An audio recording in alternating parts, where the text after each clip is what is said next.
La coque de protection. Alors, cette coque de protection a pour objet de nous protéger de tout ce qu'on appelle, moi je vais appeler les mauvaises ondes. Euh, tout ce processus, c'est vraiment fait pour se protéger.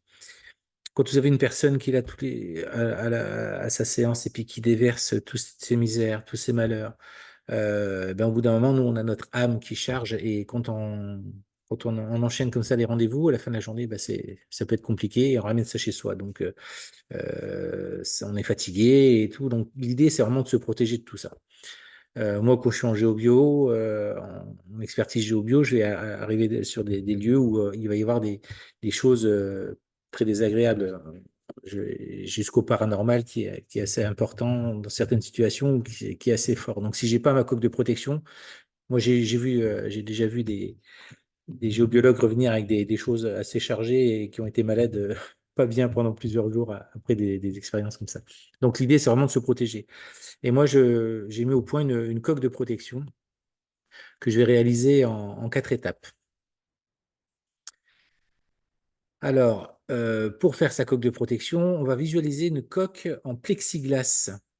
Vous pouvez déterminer l'épaisseur que vous voulez. Je l'ai choisi en plexiglas parce que l'avantage, c'est qu'on peut voir tout ce qui se passe au travers. Elle peut être dans d'autres matières, elle peut être en Kevlar, elle peut être en bois, en béton, en, en matériaux très durs, de façon à ce que rien ne passe à travers, en acier. Bon, en plexiglas, l'avantage, c'est vrai qu'on voit ce qui se passe au travers. Et puis, on peut mettre l'épaisseur qu'on veut. Déjà, quand on a 10 centimètres d'épaisseur de plexiglas, il faut vous dire qu'une balle de Magnum, un pistolet Magnum, ça passe pas au travers. Donc, un fusil de chasse non plus. Donc, imaginez un peu les mauvaises ondes, ça va glisser dessus. Donc, vraiment, s'entourer de cette coque au-dessus de la tête et également qui passe sous les pieds. Il faut vraiment qu'on soit comme dans un ballon. Voilà. Ensuite, bah, une fois qu'on est dans ce ballon, il faut pouvoir respirer. Et pour respirer, donc, on va créer une cheminée ou un conduit d'aération. Et ce conduit, moi, je vais le relier à l'espace ou à l'univers. Voilà, je le monte très haut.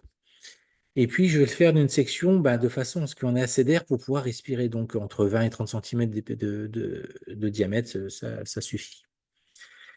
Une fois qu'on a créé donc cette cheminée au-dessus de la tête, on va également créer le même conduit, mais celui-ci, on va le faire sous nos pieds et on va le relier au centre de la Terre, de façon à ce qu'on soit en connexion entre l'univers et la Terre. Voilà, ça va nous aider également, un peu comme l'ancrage, on est en connexion avec les deux. Et donc, bah, comme je disais, la même section de façon à ce qu'on ait un volume d'air important pour respirer.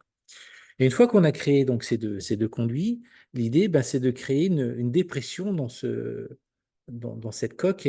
Et pour ça, bah, moi, je crée un vortex qu'on va faire tourner. Un vortex, c'est comme un tourbillon, si vous voulez. Donc, on le fait avec le doigt comme ça. Et on demande à qui tourne à une vitesse de la lumière. Voilà, à la vitesse de la lumière, de façon à ce qu'on ait une belle dépression.